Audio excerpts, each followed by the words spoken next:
Continuing with Baseball is a Funny Game by Joe Garagiola. Now we turn to Chapter 6, the Bullpen. There's been a lot of speculation about how the bullpen got its name. It is generally believed that the term originated because pitchers early in the century used to warm up against the Bull Durham signs that were fixtures in most parks. But Lee Allen, writing in the Sporting News of May 16, 1956, says that the term was in use before the Bull Durham signs went up. It was during the 1909 season, Lee reports, that Blackwell's Durham Tobacco Company bought advertising space on outfield fences all over the country and offered a prize of $50 to each hitter who hit the ball. However, the area in foul territory beyond first and third bases was referred to as the bullpen in the Cincinnati Enquirer on May 7, 1877. In those days, the price of admission to the grandstand was pegged at 50 cents, but some major league clubs, to quote the Enquirer, admitted, quote, latecomers for 10 cents or 3 for a quarter, herding them in like bulls within a rope area in foul territory adjoining the outfield. The bullpen at the Cincinnati grounds, the Enquirer commented, had lost its usefulness. Even though the area may have been first called the bullpen because of the 3 for a quarter crowd, as Lee Allen's research indicates, it would be my guess that the term came into use with its present meaning in the days of the Bull Durham signs. However it got its name, every manager will tell you this: I can't win without a bullpen. Some say the bullpen is the land of the misfits, the rest home for the sore-arm pitcher, the terminal for the old-timer waiting for the bus back to the minor leagues, or the hideout of the manager's friend who is counting the days until he is eligible for the baseball pension plan. It is for the pitcher whose curveball hangs and who is referred to as the janitor or mop-up man. It is behind the lines for the shell-shocked. The bullpen is the slums of baseball. The high-rent district belongs to the big four starters of the pitching staff. The basic layout of the bullpen is the same. Any spot in the ballpark where the crew's out of the way and can get up to play catch when and if they are needed. The population of the bullpen usually consists of 3 pitchers, a long man, a short man, and a mop-up man. Sometimes a 4th pitcher is in the crew, a spot starter who is used in relief. And this just shows the age of this book, published in 1960. Things have changed so much now. There's so, different. You have it doesn't even mention the closer here. Right there, that tells you how much things have changed. Depending on the roster, there is a catcher and either the 5th outfielder or the utility infielder who doubles in brass as a warm-up catcher. Recently, more and more pitching coaches have also taken up residence in the bullpen. Of course, nowadays you've got a bullpen coach. So your pitching coach is in the dugout. You've got a bullpen coach, though, out there. With the coming of the Jim Constantes, Joe Pages, Ted Wilkses, Elroy Faces, and other great specialists, the bullpen has taken on some respectability and even glamour. Bertie Tebbett says that the relief pitcher is the one man on a team that can make a manager look like a genius. The long man is usually a starter who has been in a pitching slump and is trying to untrack himself. He is trying to pitch his way out of the bullpen back to the big four. The manager uses him in the early innings, usually in a losing game, hoping he can finish the game. The real hope is that somewhere along the line, while holding the other team close enough to pick up the win, he will regain the confidence and touch that was lost. The long man is usually more of a transient than a permanent guest.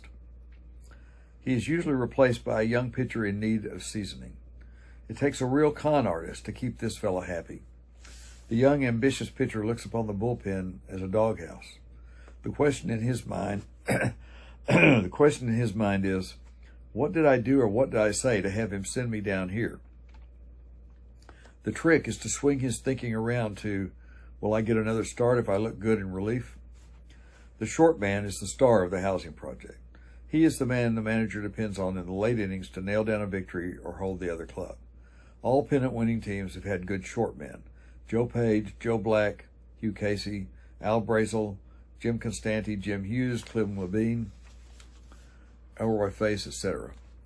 The short man may go a week without pitching and then pitch every day in the heat of a pennant race. The mop-up man is the ugly duckling of the crew. Many times a decision has to be made on this individual whether to keep him on the roster or not. Meanwhile, he is used to mop up a lost cause, and be of some value to the club. His contribution often is to absorb a shellacking that saves another pitcher for the next day's game. Many times, though, a mop-up man battles his way up to the big four. Used infrequently and never knowing when the mop-up call will come, he must be ready to give all he's got every chance he gets. If he looks good, even in a losing game, the question always comes up, would he be that good if the game meant something? Therein lies his hope. Maybe he gets a chance in a closer game.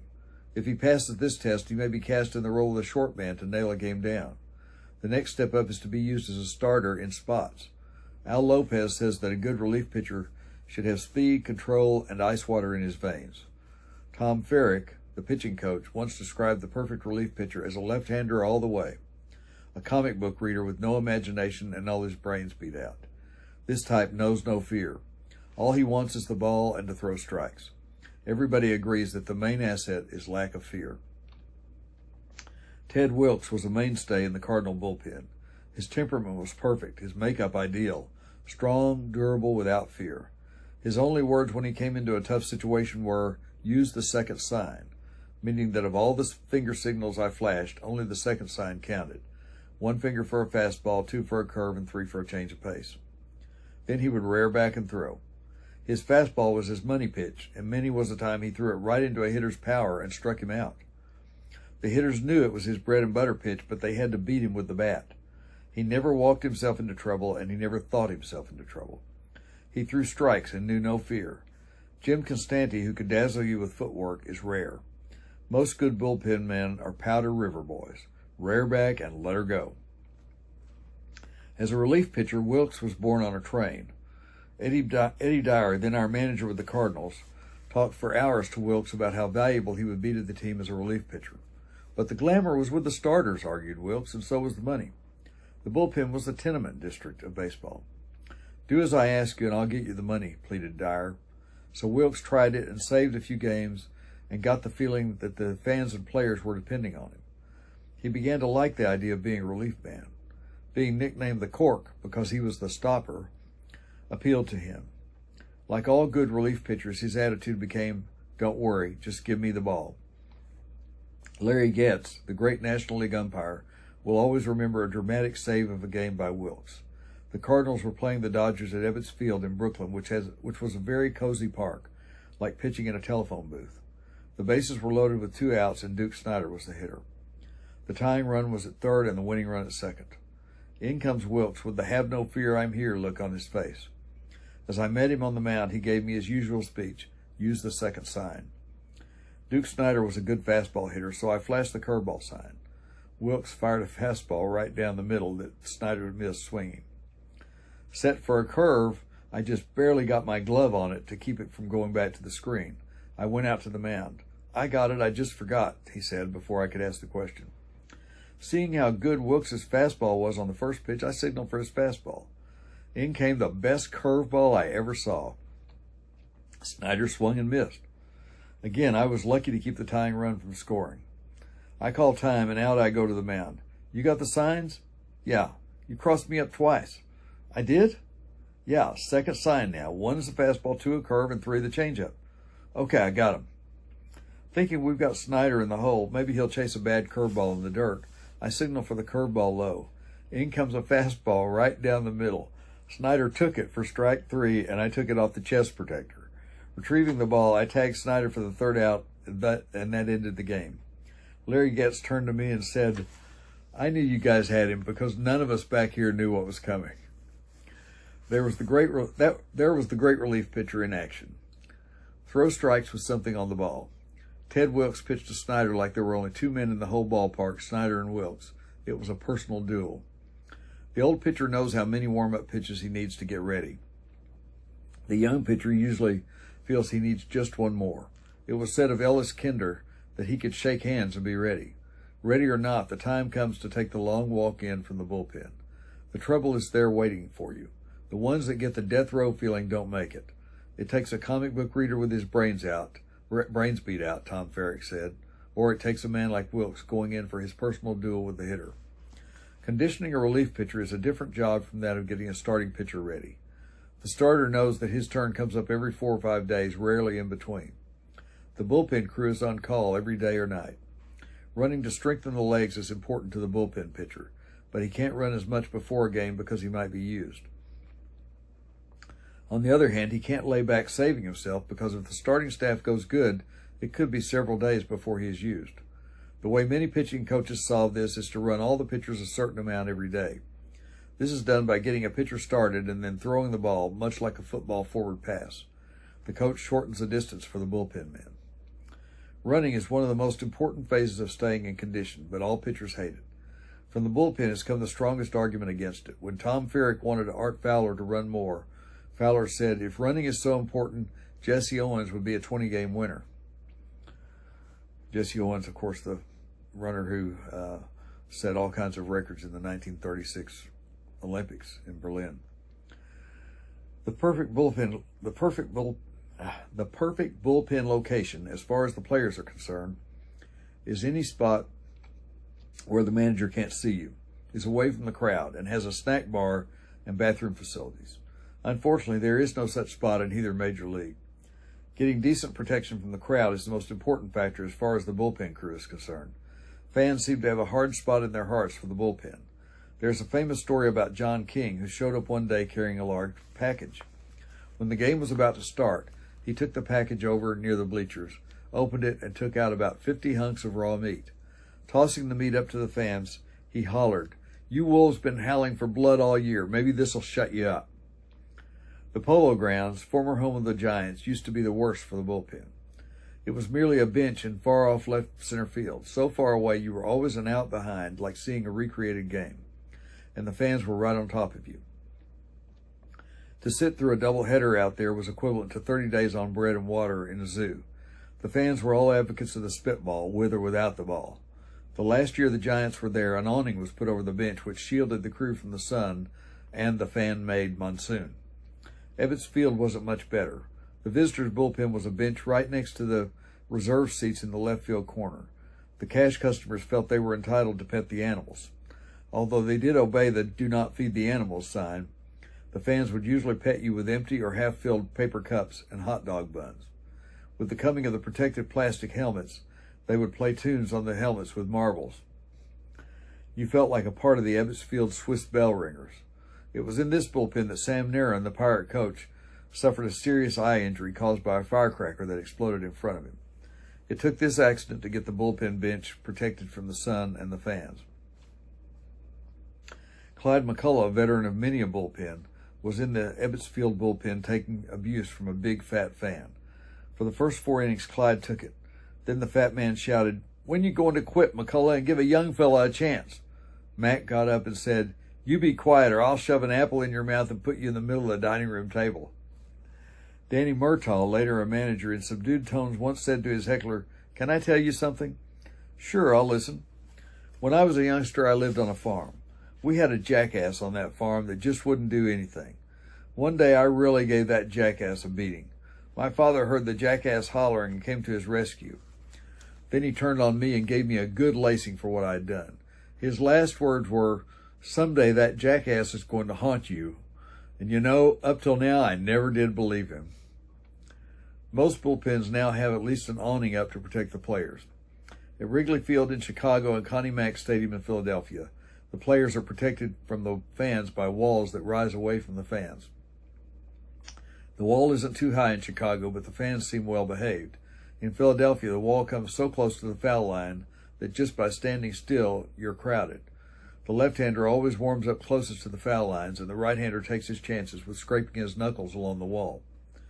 Sitting close to the fans has worked to the advantage of the bullpen crew, though, as many a business deal or profitable contact has been made. Autographed baseballs have been turned into shoes, suits, or luggage at wholesale.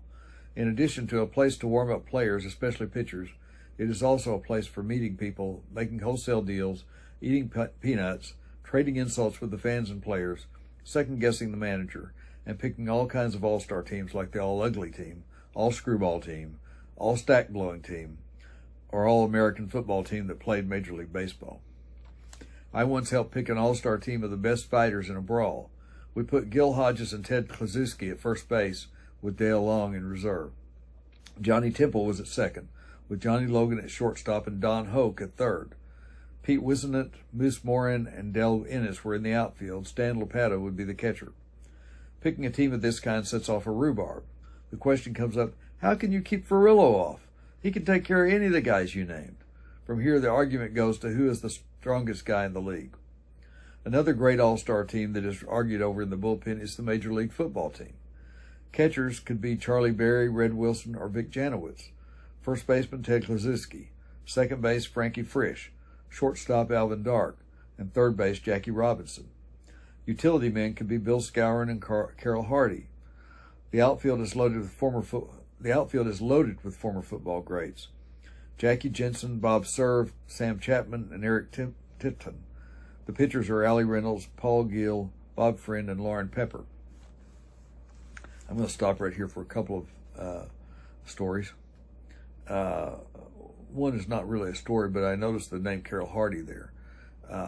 He wasn't much of a baseball player, but later on when we got to Denver, Joanna and I got to Denver in the late 70s, and I became a Broncos fan. He was with the Broncos. I think he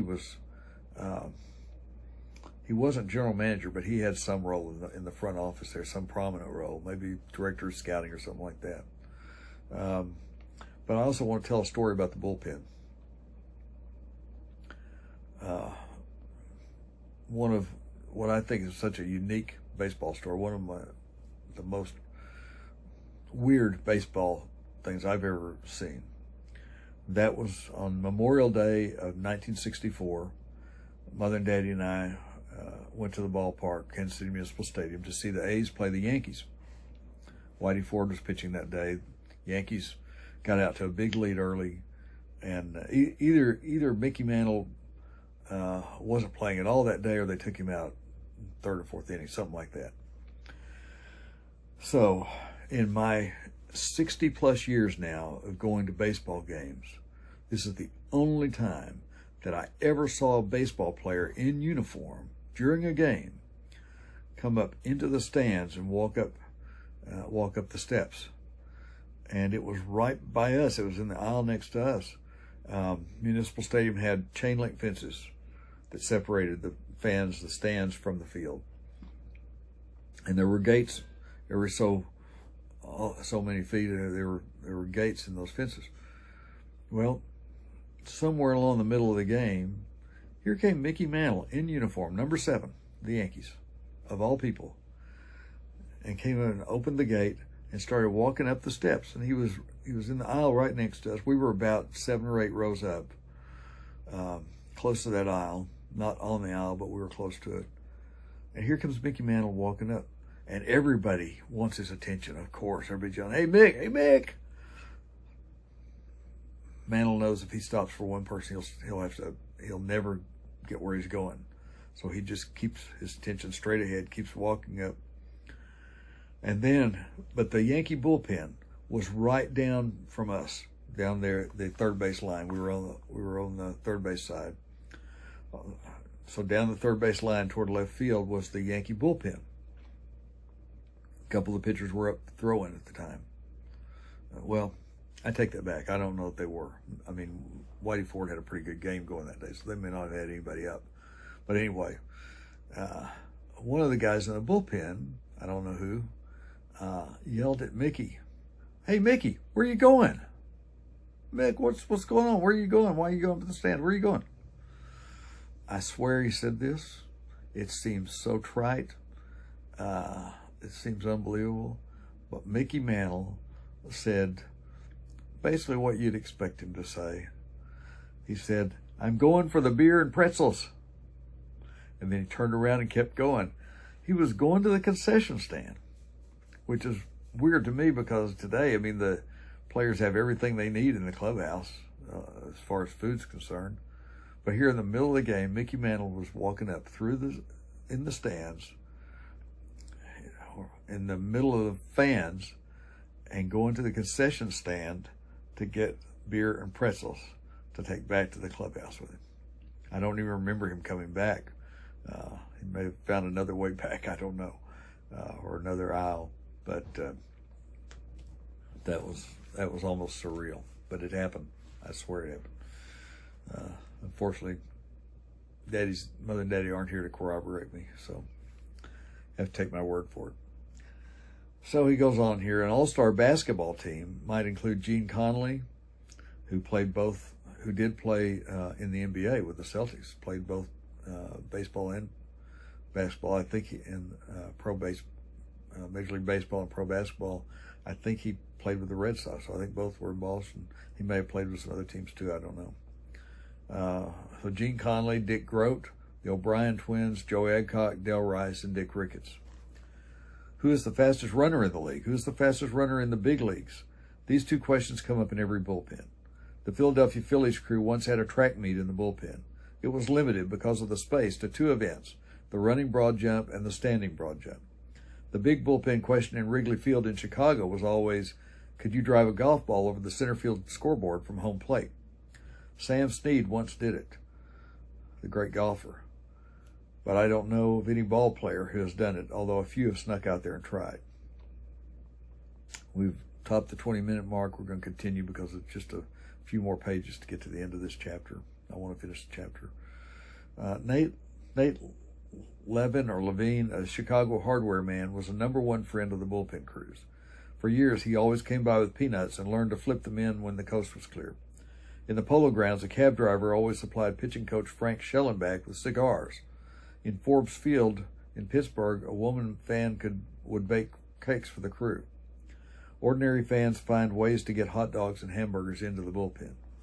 A rookie pitcher with the Washington Senators, with his team trailing by 7 runs, had only 2 thoughts in his mind: get the game over, and I'm hungry. Feeling certain that he would never be called into the game, he managed to smuggle in a hot dog dripping with mustard. A quick call to the bullpen came when the Yankees exploded with another big rally. Come on, kid, get hot. Quickly, he put the hot dog into his hip pocket and started throwing rapid fire to get ready. In another minute, he was called into the game. At the mound, he asked for instructions. There are no outs. The bases are loaded. Coming up are Lazari, Gehrig, and Ruth. The rookie said, "Here, hold my hot dog. I won't be here long." Sometimes the first sign a relief pitcher gets from the catcher is to wipe the mustard off his mouth. The Polo Grounds bullpen was so open that the players occasionally had to make a trip to the clubhouse. Those who went had to bring back the groceries. A group huddled together in the Milwaukee bullpen means the peace pipe is being passed. In the Philadelphia bullpen, the player in the corner is sneaking a smoke. Practical jokers help pass the time in the bullpen. Ralph Kiner, while playing left field for the Cubs, made the mistake of flipping his glove into the bullpen when Walker Cooper was there. Time had to be called while Kiner shook out grass, sticks, gum, chewing tobacco, and peanut shells that were expertly and compactly stuffed into each finger. Some players have been known to try to catch 40 winks in the bullpen, and that can be dangerous. The Philadelphia visitors' pen is nicely situated by the standards of the players, away from the fans when you are sitting, and always out of the line of vision of the manager. The crew will let you alone long enough to doze off, and then it begins. Hot foot, gloves stuffed, jacket turned inside out, wad of tobacco in the pocket of your glove, shoelaces cut almost in half, etc. One pitching coach was padlocked by his belt to the iron grill work. Water dripping is a common practice. Putting lighted cigarette butts in belt loops caused so many burned uniforms on one team that a clubhouse meeting had to be called. There is usually a captain of the pen. Although he is not necessarily a leader on the field, he is the leader in the agitating, practical jokes, and bullpen awards. Sibby Sisti, a utility infielder, was the captain of the crew in Milwaukee. The first year the Braves were in Milwaukee, the team was always getting some kind of award or presents, which usually did not include the Scrabinis, the Scrubs, and the bullpen crew. They instituted their own awards. Once you got in the game for any reason, pinch running included, you were disqualified from the voting. The voting was limited to bona fide Scrabinis. Such deeds as bringing the cigarettes, going to the clubhouse for chewing tobacco, and stuffing a glove without being caught would make you eligible for an award, which ran anywhere from personally autographed bubblegum card pictures of the crew to an autographed broken bat. Frank Smith, a relief pitcher who gained fame with the Cincinnati Reds, was another crew captain. Perhaps his best stunt involved the organist at Crosley Field, who would play a fight song when the starting lineup ran it from the dugout to take positions. Usually Smith and his boys would walk slowly to the bullpen in left field before the game started. One day, Smith got his crew poised on the top step of the dugout. On a signal by Smith, they all broke into a sprint towards the diamond, The organist took it as his cue and broke into the fight song. As the music blared out, Smith and his men stopped, made a left turn, and headed for the bullpen. After pulling this trick 3 days in a row, Smith and his bullpen crew could claim the distinction of being the only crew in the major leagues to go to the bullpen with a fight song. Their manager's strategy comes in for a real raking from the crew. Would you bunt? Would you steal? Would you let him hit and run? The young pitcher is reminded that it was a curveball Ferrillo hit with the count 3-2. If the young catcher is in the bullpen, he is constantly being asked, what would you call for in this spot? Innings are replayed and future plays are planned. Any play discussed usually touches off a rhubarb. It's all part of bullpen life.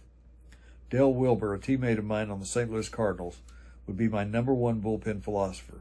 He always came up with interesting subjects that would keep you hopping for 9 innings.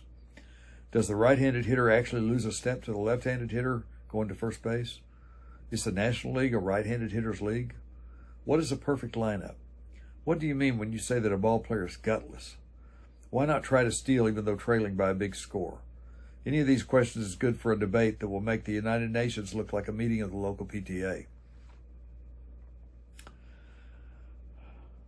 That was 1960. He hasn't seen the PTAs of today. Whatever else they're doing, though, the bullpen crew is always in the game. A good bullpen always has an espionage system going. The opposing shortstop might be too obvious with his signs to the outfield on what pitch is going to be thrown. Since the bullpen crew has the same vantage point as the defensive outfielders, they sometimes can steal the signs and relay them to their own hitters. The infielder moves to his right for the curveball, but stands still when it is a fastball. If this is confirmed as the sign, the bullpen man who appears to be just sitting and swinging both legs is signaling the fastball, one leg swinging a curveball. The hitter can pick up the sign easily. The visitors' bullpen in St. Louis is along the right field line. The screen in St. Louis is 310 feet from home plate. The Brooklyn Dodgers would place a man with a white towel on the edge of the bench nearest home plate. From the bullpen, they could judge quicker whether a fly ball was going to be hit or hit the screen. If it was a hit off the screen, the man with the towel would make an exaggerated swipe to his face. The base runner would see the towel and dig for second without hesitation. Then he would pick up the third base coach, who would signal whether to stay at second or come on over. In this way, the Dodgers got a good many doubles out of singles and triples out of 2 base hits. The next time the ball goes near the bullpen, watch the action.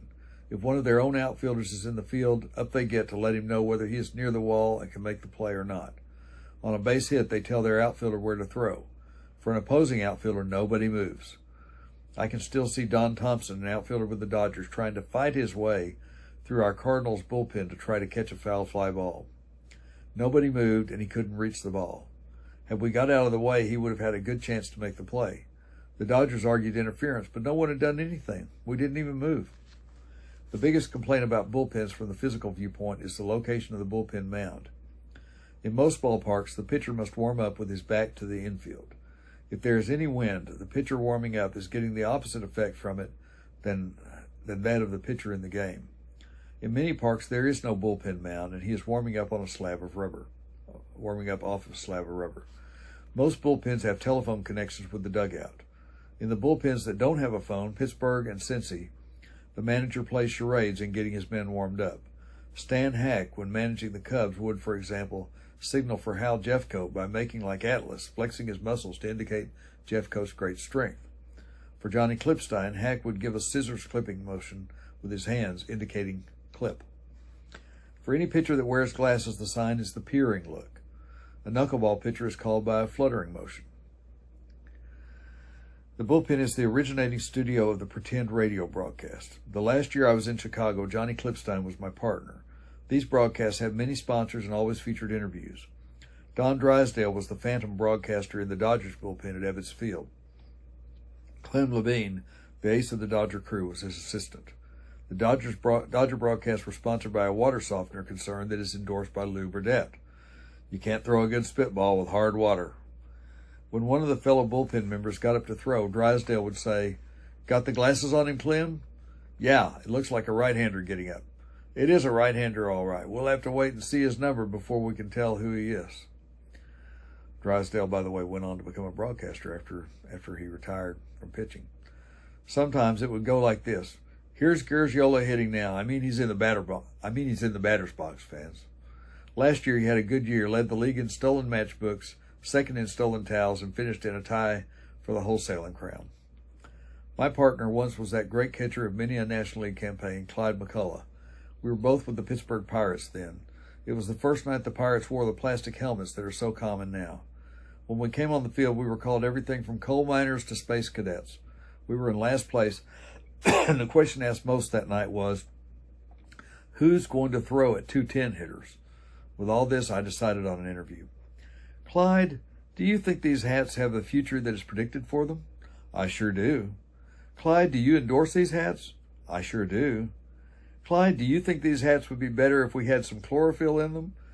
No, I think they would be better if we had some ball players in them. The laugh is louder, the needle is sharper, and activity is the byword of the bullpen. A comic book reader with his brains beat out is the way the bench jockeys put it. I can't win without a bullpen is the way the manager puts it. And thus ends Chapter 6, the bullpen. And in our next session, we'll take up with Chapter 7, the loners. I apologize, this has gone way over. It's even gone over 30 minutes, but I didn't want to interrupt in the middle of that chapter. So we'll begin next time, Chapter 7, the loners. Thank you for watching.